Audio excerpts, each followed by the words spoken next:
मुंबई कांग्रेस के प्रवक्ता वरिष्ठ पत्रकार रामकिशोर त्रिवेदी ने एक विशेष मुलाकात में मोदी सरकार की नीतियों की आलोचना करते हुए उन्हें जन विरोधी बताया है।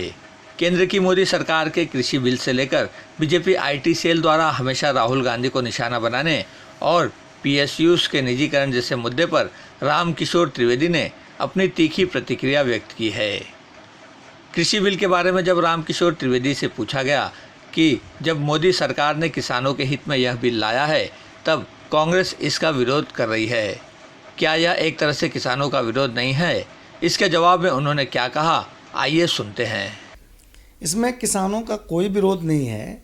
ये मोदी सरकार जो बिल लेकर के आई है ये किसानों के हित के लिए नहीं लेकर के आई है। ये उसके चंद उद्योगपति मित्र हैं, उनको फ़ायदा पहुंचाने के लिए बिल लेकर के आई है। और इस बिल में उसने जो क्लास डाले हुए हैं, अगर आप उनको देखें तो ये किसानों को उनके ही खेतों में गुलाम बनाकर रखने की साजिश है। जैसे ईस्ट इंडिया कंपनी यहाँ आई थी और उसने कहा था कि हम जमींदारों से मुक्त कराएंगे, हम राजाओं से मुक्त कराएंगे, देश की जनता को बड़े बड़े आश्वासन उसने दिखाए और ईस्ट इंडिया कंपनी को यहाँ व्यापार करने की अनुमति जैसे जैसे मिलती गई वैसे वैसे वो लोगों को गुलाम बनाती चली गई। ऐसे ही मोदी सरकार इस देश में किसानों को गुलाम बनाने की तरफ जा रही है। इस बिल में मोदी सरकार ने जो कुछ भी कहा है वो सब प्रायः झूठ है। आप बिल का कोई भी एक क्लास निकाल के देखिए, किसानों के हित में कोई बात नहीं है। जैसे इस बिल में एमएसपी का कहीं कोई जिक्र नहीं है।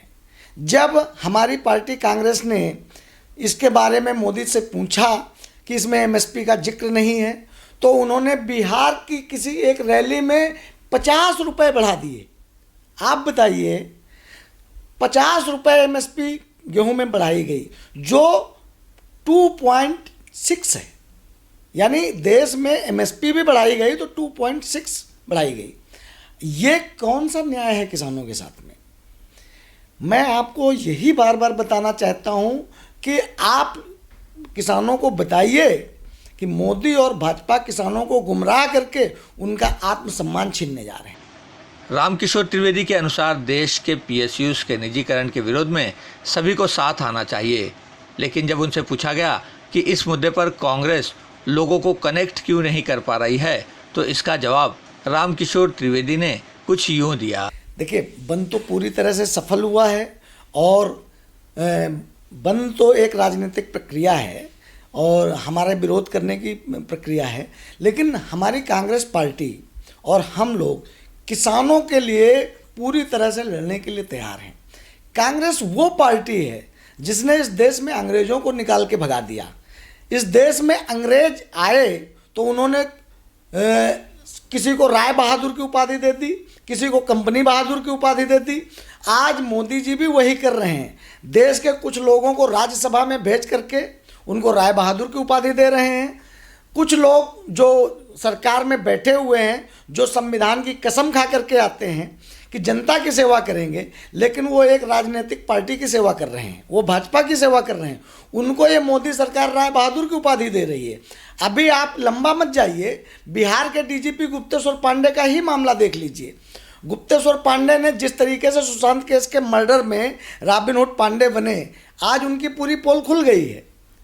वो अभी एक राजनीतिक पार्टी के लिए काम कर रहे हैं। तो देश में ये जो ब्यूरोक्रेसी में बैठे राय बहादुर साहब हैं, इन राय बहादुर साहब को भी देखना पड़ेगा कि उनको जनता के टैक्स से पैसा दिया जा रहा है। उनको किसी राजनीतिक पार्टी के हित में काम नहीं करना है। इसलिए मेरी सबसे अपील है कि किसान इस देश का अन्नदाता है, उसका आप जीवन स्तर बढ़ाइए। जीवन स्तर बढ़ाने के लिए कांग्रेस ने, आप बताइए कि जय जवान जय किसान का नारा किसने दिया था? लाल बहादुर शास्त्री जी ने ही दिया था, जो कांग्रेस के प्रधानमंत्री रहे हैं।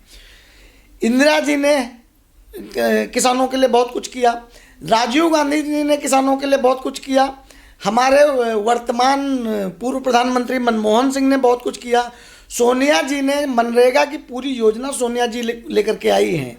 और आज कोविड में वही मनरेगा लोगों के रोजगार का सबसे बड़ा उद्यम है। तो आप ऐसे कैसे कह सकते हैं कि कांग्रेस पार्टी या दूसरे लोग, हम लोग पूरी तरह से किसान और देश के साथ खड़े हुए हैं।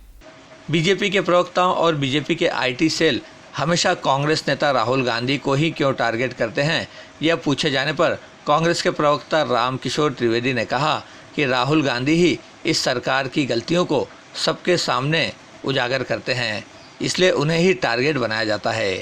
देखिए, इनके झूठ को अगर कोई भी व्यक्ति खोलता है, इनके झूठ पर कोई भी व्यक्ति पलीता लगाता है, तो वो हैं राहुल गांधी जी।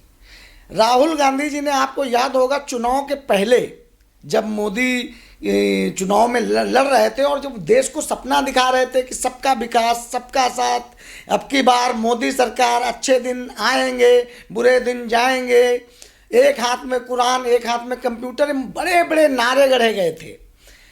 राहुल गांधी जी ने उस समय कहा था कि ये लोग आ रहे हैं, इनसे सावधान हो जाइए, ये गंजों को कंघी बेचने आ रहे हैं। और वही हुआ। आप देखिए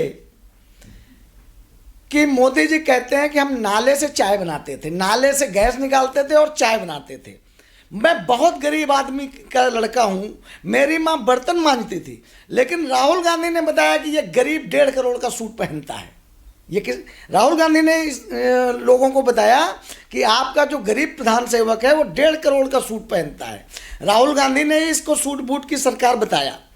रफेल में बहुत बड़ा घोटाला है और वो अभी दबा हुआ है, लेकिन जब कभी भी ये घोटाला निकलेगा या इस घोटाले को राहुल गांधी जी ने ही उठाया है। आप बताइए कि राहुल गांधी जी ने ही आज किसानों की बात की, राहुल गांधी जी एमएसपी की बात कर रहे हैं। राहुल गांधी जी जहां मोदी जी झूठ बोलते हैं, राहुल गांधी जी सबसे पहले उनका झूठ पकड़ करके ले आते हैं कि ये देखो कैसे झूठ बोल रहा है। इसलिए ये सारे लोग, इनकी जितनी आईटी सेना है, डर्टी सेना है, आप बताइए चीन में मोदी जी ने पहले दिन राहुल गांधी ने बताया ना कि मोदी चीन के मामले में झूठ बोल रहे हैं। क्यों? और वो लोकसभा में जब राजनाथ सिंह ने अपना बयान दिया तो प्रधानमंत्री का झूठ पूरे देश के सामने उजागर हो गया। तो ये लोग राहुल गांधी से इसलिए चिढ़ते हैं, इसलिए उनके बारे में नाना प्रकार की टिप्पणियां करते हैं, क्योंकि उनको मालूम है कि एक गरीब 1.5 करोड़ का सूट कैसे पहनता है, इसका खुलासा राहुल गांधी जी ही कर सकते हैं। कैमरामैन इकबाल शेख के साथ संध्या श्रीवास्तव, ग्लोबल चक्र न्यूज़, मुंबई।